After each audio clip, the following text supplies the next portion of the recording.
guys? Jules here. Kasama ko si Babe Amo. Yun o. Ingay mo talaga. So today, visit tayo sa Moto Atelier. If naalala nyo, no, doon ko nakuha tong helmet na to. Shoutout sa HJC Helmets for sponsoring me this helmet. So wala pa yung review video. Kasi inaaral ko pa talaga siya. Talagang ginagamit ko pa, binubog ko talaga siya. Kasi pupunta kami ngayon kay Gilbert C. Chan, sa idol namin, sa pet namin idol yan. Yan, so if you know him, search si Sir Gilbert, siya yung may-ari ng Simple Cyclery. Tama diba? Simple Cyclery? Oo, Simple Cyclery. Yan, Simple Cyclery. Siya yung tropa namin NBA player na matangkad. Na 10-footer. 10 foot. Actually, yeah, malaki nga talaga siya. So yun, dadaan lang kami to visit him. Then, punta tayo diretso sa workshop ni Dweb D. Yan, so magpapaservice to si Babe Amo ng kanyang bike kasi bugbog na talaga yung bike niya eh. So yeah, tapos i-tutor ko kayo sa kanyang grabe. sa kanyang workshop. So yeah, let's go.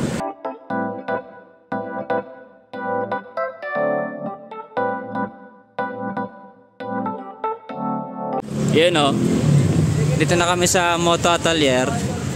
Yan, ito yung shop na owned by Sir Gilbert.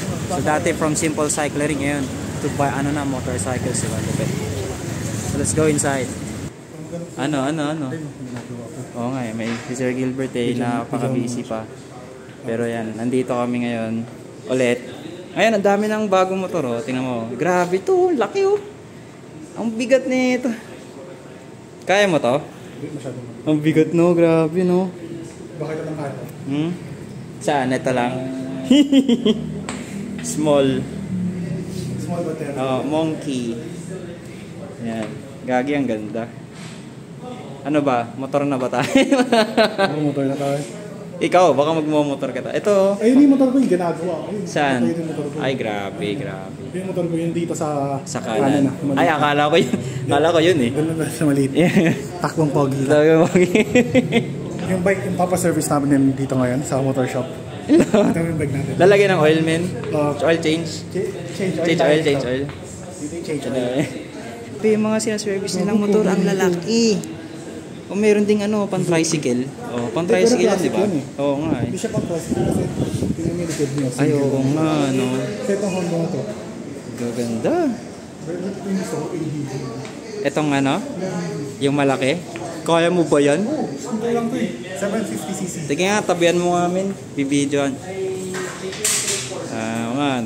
Pwede. Biglang napabike si Sir Gilbert Hindi ko siya stabilizer siya bigla eh. Grabe kami. Pina-service pa si Sir Gilbert. Maano siya?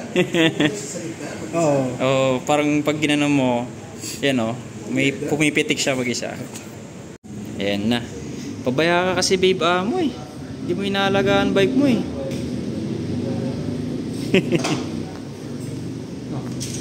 Ayan. Okay na? Better na? Oo, ano? Hindi na siya gumingin na. May alog ba? So yan guys, tapos na kami kila Sir Gilbert. Punta na kami kila Dweb in this organized chaos. Organized chaos. Yeah, let's go. Yabang talaga na itong lalaking to eh. Yabang yun eh.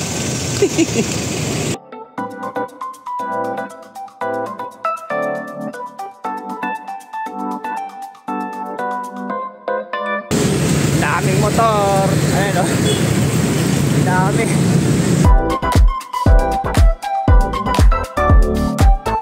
Welcome sa Valenzuela guys. Abaw. Oops. Diba? Thank you. Ayan o. Haba eh. Kaligaw-ligaw na kami. In 100 meters, turn right toward Ignacio Dune Senior Street. Bakery ba? Bakery? Bahala na talaga. Dito na lang kami. Naligaw-ligaw na kami. Sinundan na kami ang Google Maps eh. Ayan guys, nakabalik kami kung nasan man kami kanina. Ayan o. Marami naman tayo. So, tatry namin i-diretso this time. Kasi nakalagay may service road eh. Pero bawal Turn na daw right onto bike. the So, ramp hindi to ako sure Mindanao talaga. Avenue. Naliligaw na talaga kami. Kaya bahala na, let's go. Ayan na, magtatol na kami. Sa kanan, men, kanan. Ah, ito pala pwede. Eh, bawal na bike daw eh, nakalagay eh. Sumusunod lang ako, tol. Oo, bawal pag yan, oh, di ba? Ta, umikot-ikot pa kami, grabe. Yung Google Maps, inano-ano pa kami, liligaw-ligaw pa kami. Ay, wala na, ano na, 4:35 na, gagabi na kami, Gladwegi. Ah, wala na.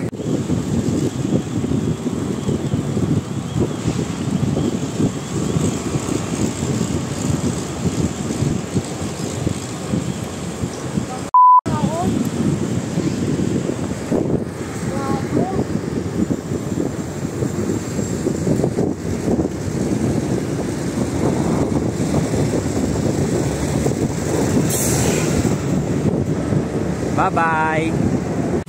Late ko lang na-realize, dito pala kami nag-e-ensayo dati ng mga KHC. Diba, yan sila. Ito yung spot na pinupuntahan namin dati. Hindi ka na kami pumasok dun sa loob, oh. Ayan, Lex. Layo, min. Napagod siya, ahon eh. Ayan, oh, ganda, oh. Ayan, bababa kami dito. Tapos yan, pupunta na kami Gladwegi. Ayan, sa wakas, nandito na kami. Grabe. Grabe talaga. Grabe yung daan, men. Sobrang angat pababa. Hello, Dwebgeek. Ito yung mga pusa ni Dwebgeek. Hi. Miming number 1. Ito isa, nandito. Miming number 2. Hi. Mga pusi ni Dwebgeek. Meron pa isa, di ba? Ayan, oh. Hi. Oh, ito yung takot sa tao eh. Oh, naka-blep pa. Kung saan umiihi. Ang chubby, no? Ang chubby. Kamukha niya yung yung sa meme. Yung gano'n, yung Hi. Oh, huwag mo ko iihan na. Tara, dun tayo sa loob. So, yan. Ito guys yung workshop ni Dwebgeek. So, itutur ko kayo, no? So, ito yung labas niya. So, yan yung mga bikes niya. Yun. Tapos ito, di ko alam kung ano to eh. Pero random stuff siya. Tapos yan, grabe yung yung pakain na ng pusa niya. Merong automatic feeder. Tapos automatic sa water. Para always clean yung water. Di ba, Mimi? Oh, ganda. Yan. Okay, so pass tayo sa loob.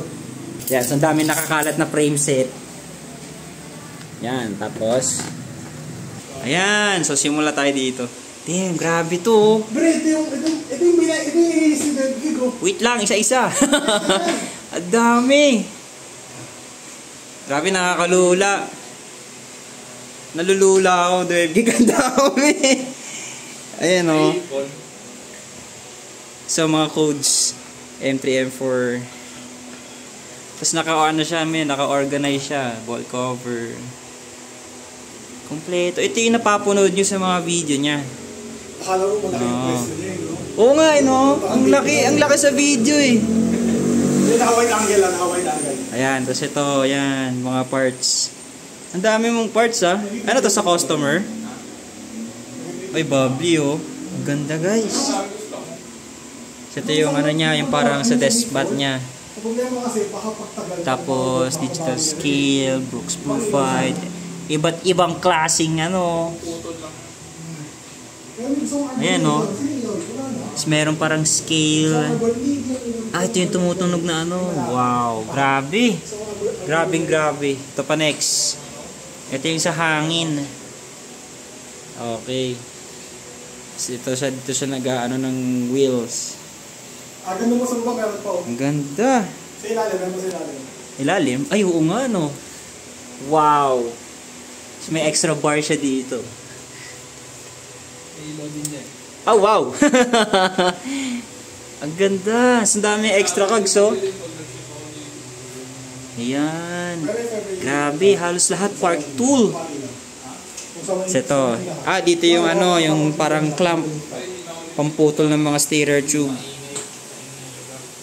Ganda. Okay, next. Ito yung stock ng kanyang ano, yung mga thunder niya. Ang dami pa pala. Oo. Tapos ito mga printers. Ayan ang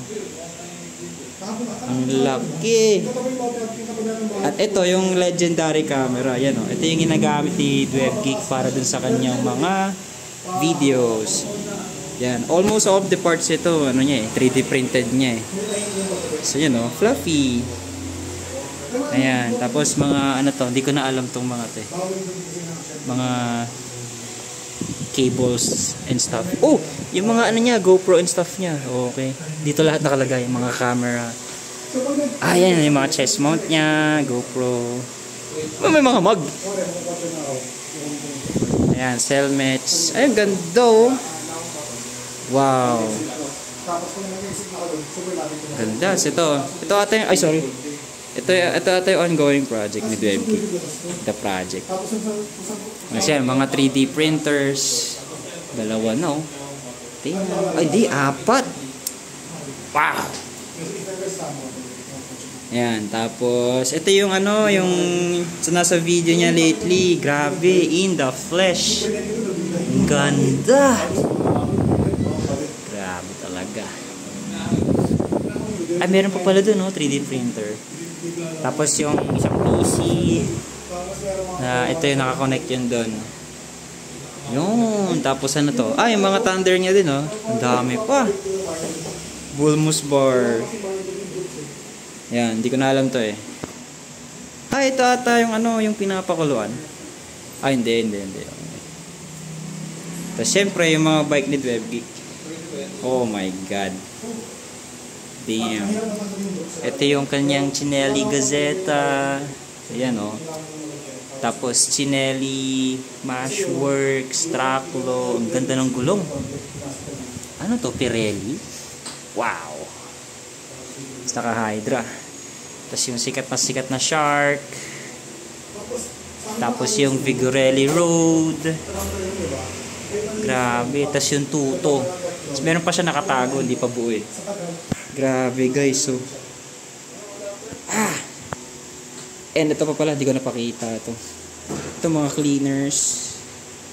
Tapos ito yung ultrasonic cleaner. Grabe to. Sobrang laki niya Kasyang-kasya crankset. Napakaganda niyan. Lahat ng dumi ng chain mo linis.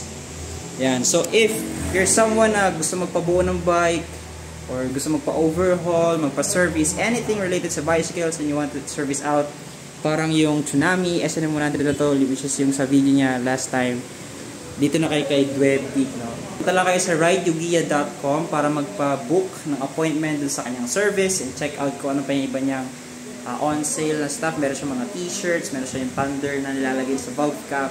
So yeah, check it out. Sobrang ganda guys, sobrang solid. Tingnan nyo na lang yung tools niya, sobrang kompleto. If you want yung bearings ang hubs mo palitan without yung pukpok na usual na method na ginagawa sa bike shop, dito meron siyang tools for that one. So mga ganong stuff, diba?